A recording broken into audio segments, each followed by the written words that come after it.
ಯಮರಾಜ್ರೆ ಇವನ್ ಮಕ್ಕ ಯಾವ ತರ ಇಕ್ಕಣ? ಮಕ್ಕ ಒಂದು ಕಳ್ಳ ಕದಿಮುನ್ ತರ ಇಕ್ಕು, ಆದ್ರೆ ಮನ್ಸು ತುಂಬಾ ಒಳ್ಳೇದಿಕ್ಕು. ಆಮೇಲೆ ಕೂದ್ಲು ಹೆಂಗಿಕ್ಲಿ ಯಮರಾಜ್ರೆ? ಕೂದ್ಲು ಹೆಂಗಿಕ್ಬೇಕಂದ್ರೆ ಇವನ್ಗೆ ಇಷ್ಟ ಆಗ್ಬಾರ್ದು.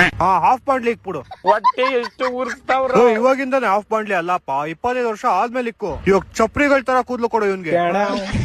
ಸರಿ ಯಮರಾಜ್ರೆ, ಆಮೇಲೆ ಹುಡ್ಗಿ? ಹುಡ್ಗಿನೆಲ್ಲ ಕೊಡಪ್ಪ, ಹುಡ್ಗಿ ಇಲ್ಲ ಅಂದ್ರೆ ಹೆಂಗಿರ್ತಾನ ಪಾಪ. ಯಮರಾಜ್ರೆ ಎಷ್ಟು ವರ್ಷ ಕೊಡ್ಲಿ? ಒಂದ್ 35 ವರ್ಷ ಕೊಟ್ಬಿಡು 2 ಮಕ್ಳ ಜೊತೆಗೆ. ಆಮೇಲೆ ಯಮರಾಜ್ರೆ ಇವನ್ ಕಾಸಿನ ವಿಚಾರ ಎಲ್ಲ ಹೆಂಗಿಕ್ಲಿ? ಇವನ್ ಕಾಸಿನ ವಿಚಾರ ಹೆಂಗಿಕ್ಕು ಅಂದ್ರೆ, ಇವನ್ ಶರ್ಟ್ ತಗೊಳಕ್ ಹೊರೆ ಪ್ಯಾಂಟ್ ಹೊಡೆದ ಉಡ್ಬೇಕು, ಪ್ಯಾಂಟ್ ತಗೊಳಕ್ ಹೊರೆ ಶರ್ಟ್ ಹೊಡೆದ ಉಡ್ಬೇಕು, ಅಕಸ್ಮಾತ್ 2 ತಗೊಳಕ್ ಹೊರೆ ಕಾಸೆ ಕೊಳ್ಳ ಉಡ್ಬೇಕು. ಯಮರಾಜ್ರೆ ಸ್ವಲ್ಪ ಕರುಣೆ ಇರ್ಲಿ. ಸ್ವಲ್ಪ ಕರುಣೆ ಇರ್ಲಿ. ಇದೆ ಪ್ರೀತಿ ಇದೆ, ಕರುಣೆ ಇಲ್ಲ. ಆಮೇಲೆ ಯಮರಾಜ್ರೆ ಇವನ್ ಅದೃಷ್ಟ ಹೆಂಗಿಕ್ಲಿ? ಅದೃಷ್ಟ ಹೆಂಗಿಕ್ಬೇಕಂದ್ರೆ, ಇವನ್ ಒಳ್ಳೆ ಕೆಲ್ಸ ಮಾಡಕ್ ಹೋದ್ರು ಅದ್ ಕೆಟ್ಟ ಕೆಲ್ಸ ಆಗ್ಬಿಡ್ಬೇಕು.